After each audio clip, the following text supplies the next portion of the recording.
На льду? Только не катается, да, сегодня, потому что снежок? Угу.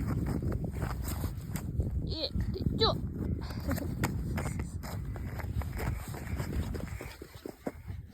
Толкаешь?